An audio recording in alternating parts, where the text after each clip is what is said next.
सामो और मटिहानी के बीच गंगा पर पुल का निर्माण की मांग को लेकर जन सुराज के नेता डॉक्टर रंजन कुमार चौधरी ने पिछले मंगलवार से अपना आमरण अनशन शुरू किया। समाहरणालय के दक्षिणी द्वार पर अपना आमरण अनशन शुरू किया। उनके साथ सामो के दिलीप कुमार भी अनशन पर बैठे। डॉक्टर रंजन चौधरी ने कहा कि सामो पुल इस क्षेत्र के लिए काफ़ी आवश्यक है। आज 15 किलोमीटर शहर आने के लिए सामो निवासी को 70 किलोमीटर की यात्रा करनी पड़ती है।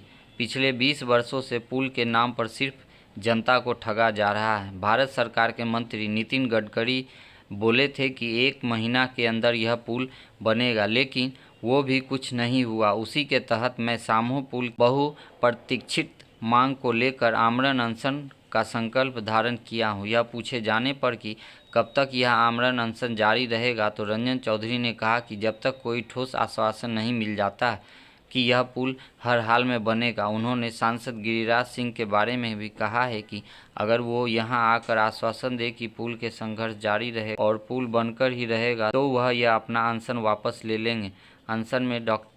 अनशन में राजेंद्र मलिक, योगाचार्य रंजीत कुमार, राम कुमार, उदय सिंह, सुधीर सिंह, पूर्व सैनिक भवेश कुमार, रंजीत कुमार, गुलाम रहमानी, डॉक्टर राहुल कुमार, मंजेश झा सहित काफ़ी संख्या में स्थानीय लोग उपस्थित थे। वहीं दिलीप कुमार ने कहा कि यह आमरण अनशन जरूरी था क्योंकि पुल निहायत ही ज़रूरी है। अभी 90 किलोमीटर की यात्रा करके बेगूसराय हमारे बच्चों को आना जाना पड़ता है। यह पुल बच्चों के शिक्षा और रोजगार के लिए बहुत ज़रूरी है। ये हम लोगों की बहुत पुरानी मांग थी। सामो मटिहानी बेगूसराय की जनता की सामो मटिहानी के बीच में एक पुल का निर्माण हो, जो कि हर बार पिछले 10 वर्षों से 15 वर्षों से चुनाव के समय में इस पर बात किया जाता है। उसके बाद जो भी नेता आते हैं, विपक्ष पक्ष सब लोग भूल जाते हैं इसको, इस पर कोई ध्यान नहीं दिया गया। मटिहानी क्षेत्र का ही एक पार्ट हमारा सामो प्रखंड है और वो विकास से कोसों दूर है। मतलब हमारे भारत में जो विकास हुआ है उससे कम से कम 100 साल पीछे चल रहा है। ना वहां जाने का कोई रास्ता है, सुगम रास्ता है, ना पढ़ाई की अच्छी व्यवस्था है, ना रोजगार की व्यवस्था है, ना ही वहां पर स्वास्थ्य की व्यवस्था है, ना कोई अच्छा हॉस्पिटल। ऐसे में अगर उनको सुगम रास्ता नहीं मिलेगा बेगूसराय मुख्यालय आने के लिए, उन लोगों को 75-80 किलोमीटर 90 किलोमीटर लगातार यात्रा तय करके आनी पड़ती है। हम उन किसानों के लिए चिंता करते हैं जो सामो में किसान खेती करते हैं, लेकिन अपना फसल वो बेच नहीं पाते हैं, क्योंकि फसल बेचने के लिए उसको बेगूसराय आना पड़ेगा या किसी बाजार जाना पड़ेगा। इसलिए फसल की कीमत नहीं होती है, उससे ज्यादा उसमें खर्च लग जाता है। वहाँ के बच्चों को पढ़ने के उचित स्कूल नहीं है, जो सरस्वती स्कूल नहीं है, एक अच्छा स्कूल नहीं है, उसको भी पढ़ाई करने के लिए इंटर के बाद ग्रेजुएशन के लिए यहाँ पर बेगूसराय आना पड़ता है। वहाँ जो रोजगार लोगों को चाहिए, रोजगार का सृजन पिछले 100 वर्षों में नहीं हो पाया। इस सब यातायात बढ़ने से वहाँ का विकास होता है, डेवलपमेंट होता है, कनेक्टिविटी बढ़ती है। तो हम लोगों ने इसको माना है कि मटिहानी की आत्मा है सामो, दिल की धड़कन है सामो। इनको जोड़ने के लिए मिथिला सेतु आवश्यक होना जरूरी है। इसमें हमारे मित्र साथी भाई दिलीप जी हमेशा इसमें आंदोलन किए हैं।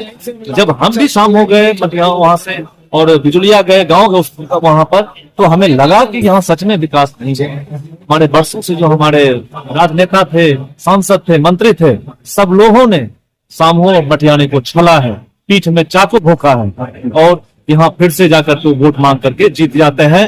धर्म के नाम पर, जाति के नाम पर, संप्रदाय के नाम पर, इन सब के खिलाफ हम लोग मिथिला सेतु जल्द से जल्द शीघ्र निर्माण हो, हम इसके लिए आमरण अनशन बैठे हुए हैं अपने सहयोगियों के साथ। देखिए, जब आदरणीय पथ निर्माण मंत्री नितिन गडकरी साहब आए थे, तो लगा था कि सामो के लोगों को आजादी मिलने वाली। सबसे पहले राकेश सिन्हा जी 17 जुलाई 2019 को देश की सर्वोच्च सदन में इस बात को रखे और गडकरी जी ने आश्वासन दिया कि ये पुल जो है किसानों के हित में है, नौजवानों के हित में है, महिलाओं के हित में है, बेरोजगारों के हित में है, इसीलिए इस पुल को हम बनाएंगे। इसके लिए डीपीआर के लिए 1 करोड़ 74 लाख रुपया प्रथम बार अलर्ट हुआ किसी कारण बस राहु केतु की दृष्टि पड़ने के कारण वो 1,74,00,000 के डीपीआर की राशि खर्च नहीं हो पाई और वो पुनः उसका रीटेंडर हुआ और फिर डीपीआर के लिए 1,40,00,000 रुपये आवंटित किए गए और उसी से पिलर करने का काम, जमीन के नापी का काम, जमीन के खसरा वाइज चिन्हित करने का काम और गजट ऑफ इंडिया भारत सरकार के गजट पत्र में उसको प्रकाशित किया गया। उसके बाद गडकरी जी का वो भाषण और फिर मगध यूनिवर्सिटी के दीक्षांत समारोह में जब आए थे गडकरी जी तो बोले थे कि सामो मटिहानी पुल के लिए जल्द ही हम टेंडर करके काम शुरू करेंगे। लेकिन दुर्भाग्य यह रहा कि 17 तारीख को हमारे दोनों माननीय गडकरी जी के साथ फोटो खिंचवाए और उसके बाद पता लगा कि ये पुल जो है हमसे कोसों दूर चला गया। दुर्भाग्य हमारा साथ नहीं छोड़ रहा है, तो हमने निश्चय किया, डॉक्टर साहब इसमें काफी बढ़ चढ़ करके आगे बढ़ करके आए और हमने निश्चय किया हम दोनों ने कि हम इस लड़ाई को अंतिम सांस तक लड़ेंगे। जो मान सम्मान का सवाल है, अस्मिता का सवाल है, बेगूसराय की जनता के भावना से खिलवाड़ करने का सवाल है, इसके विरुद्ध हम लोग आमरण अनशन पर। दिलीप कुमार सिंह, पूर्व जाप प्रदेश महासचिव, मटिहानी विधानसभा प्रत्याशी, वर्तमान सरपंच बराज।